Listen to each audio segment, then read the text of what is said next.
শহীদ আল্লামা দেলোয়ার হোসেন সাঈদী রাহিমাহুল্লাহ যতগুলো কথা তার ব্যাপারে বলেছিলেন, প্রত্যেকটা কথা অক্ষরে অক্ষরে বাস্তবায়িত হয়েছে। তিনি বলেছিলেন, তোমরা বেশি লাফালাফি করো না, সময় আসবে, তিনি বলতেন, ইন্দুরের গর্তেও জায়গা পাবা না। বাংলাদেশের মানুষ আজকে বলছে, আমরা তো সবাইকে দেখলাম, একবার জামাতকে দেখতে চাই। আজ থেকে 53 বছর আগে যে স্বাধীনতা আমরা অর্জন করেছিলাম 16ই ডিসেম্বরে, সেই স্বাধীনতাকে খাঁচায় বন্দী করা হয়েছিল, সেই স্বাধীনতাকে হাইজ্যাক করা হয়েছিল, সেই স্বাধীনতার সুফলকে জনগণের কাছে পৌঁছাতে সম্পূর্ণরূপে ব্যর্থ হয়েছিল তৎকালীন নেতৃবৃন্দ। একটা দেশ যখন স্বাধীনতা লাভ করে, সেই সংগ্রামে প্রত্যক্ষ পরোক্ষ বহুভাবে মানুষ অবদান রাখে।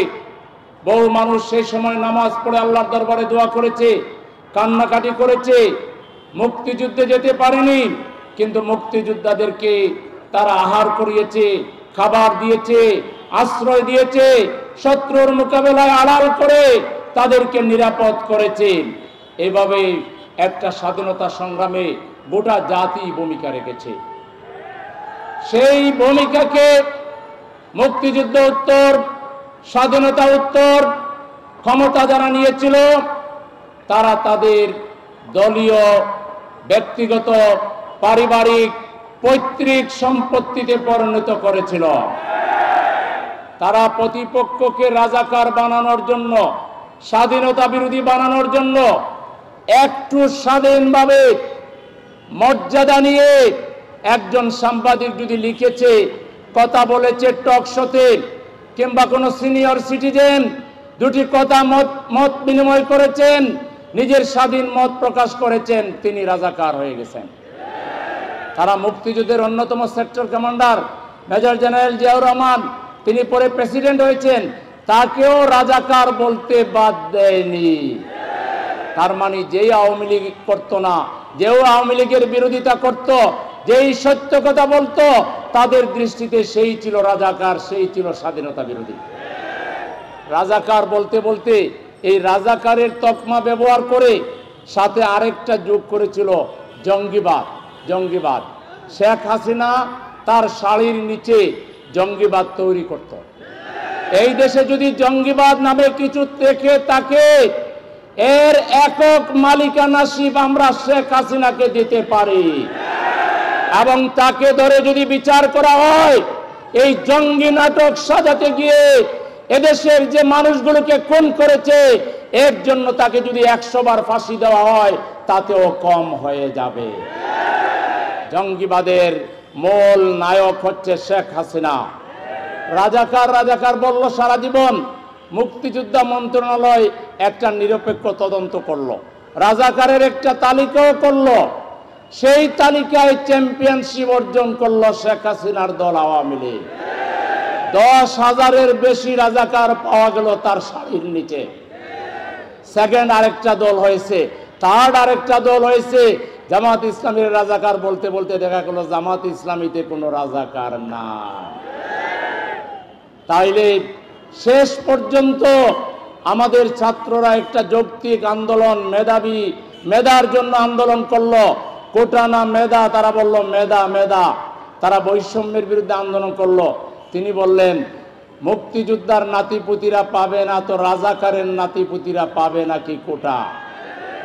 সেই দিনই তার কপাল পড়ে গেছে। ঢাকা বিশ্ববিদ্যালয় সহ, জাহাঙ্গীরনগর বিশ্ববিদ্যালয় সহ বাংলাদেশের সকল বিশ্ববিদ্যালয়ের ছাত্র ছাত্রীরা গভীর রজনীতে বিশ্ববিদ্যালয়গুলোতে তারা স্লোগান ধরেছে, তুমি কে আমি কে, রাজাকার রাজাকার, কে বলেছে কে বলেছে, স্বৈরাচার স্বৈরাচার।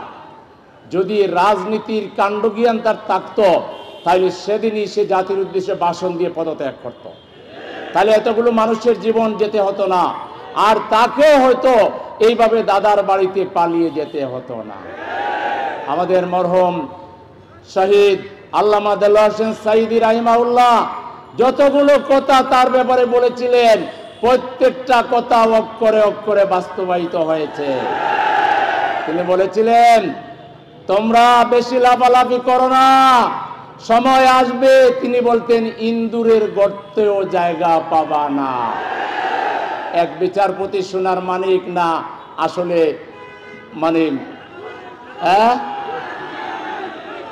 জাতির জন্য একটা বিচারক হয়ে জাতির সামনে একটা খারাপ দৃষ্টান্ত স্থাপন করেছে। সে পালাতে গিয়ে জঙ্গলের ভিতরে কলা পাতায় আশ্রয় নিতে হয়েছে, ইন্দুরের গর্ত খুঁজে পায়নি। ঠিক তেমনি সাইদ সাহেব আরেকটা কথা বলতেন, মৌলবাদী মৌলবাদী বলো, আমরা মূলে ধরে এমন জাকুনি দিব, দাদার বাড়ি যাই আশ্রয় নিবা। এখন উনি কোথায় আছেন? দাদার বাড়িতে, যেখান থেকে ব্রেন চাইল্ড, ওখান থেকে তিনি তৈরি হয়েছেন, ওখান থেকে তাকে পোস্ট করা হয়েছিল, আবার আমরা পোস্ট করে তাকে ওখানে পাঠিয়ে দিয়েছি। জনগণ তাকে আবার তার আসল জায়গায় পাঠিয়ে দিয়েছে। সুতরাং অতিমাত্রায় চালাকি করে কোনো লাভ হয় না, এটা প্রমাণিত হলো। জামাত শিবিরের বিরুদ্ধে, এদেশের জনগণের বিরুদ্ধে এমন কোনো কাজ আপনি বাকি নাই, করেন নাই। আমাদেরকে হাঁটতে দেন নাই, চলতে দেন নাই, বাসে চড়তে দেন নাই, আমাদেরকে হোটেলে বসে চা খেতে দেন নাই, ঔষধ কিনতে দেন নাই, আমাদেরকে নামাজ পড়তে বাধা দিয়েছেন। ঈদগাহে আমাদেরকে রোজার ঈদে, কোরবানির ঈদে, ঈদের নামাজ পড়তেও আপনি বাধা দিয়েছেন, গ্রেফতার করেছেন। ইফতারিতে আমাদেরকে গ্রেফতার করেছেন, আমাদের রোজাও সঠিকভাবে পালন করতে দেন নাই। শেষমেশ সবাই করলো আন্দোলন, আমরাও ছিলাম, কিন্তু শুধু নিষেধ করলেন আমাদেরকে। আপনি করলেন আমাদেরকে নিষিদ্ধ 1 তারিখে, আর 72 ঘন্টার মধ্যে বাংলাদেশের 18 কোটি মানুষ আপনাকে নির্বাসনে পাঠালো। সুতরাং আসলে ক্ষমতা পেলে ক্ষমতাকে কুক্ষিগত করা, এক দলে পরিণত করা, বাকশাল কায়েম করা, ফ্যাসিবাদী চরিত্রের পরিচয় দেওয়া, জনগণের সেন্টিমেন্টের বিরুদ্ধে যাওয়া, এগুলো আপনারা তো আর করার সুযোগ নাই। আপনারা কালু সালামা, আপনারা একবারে শেষ, গনকেস।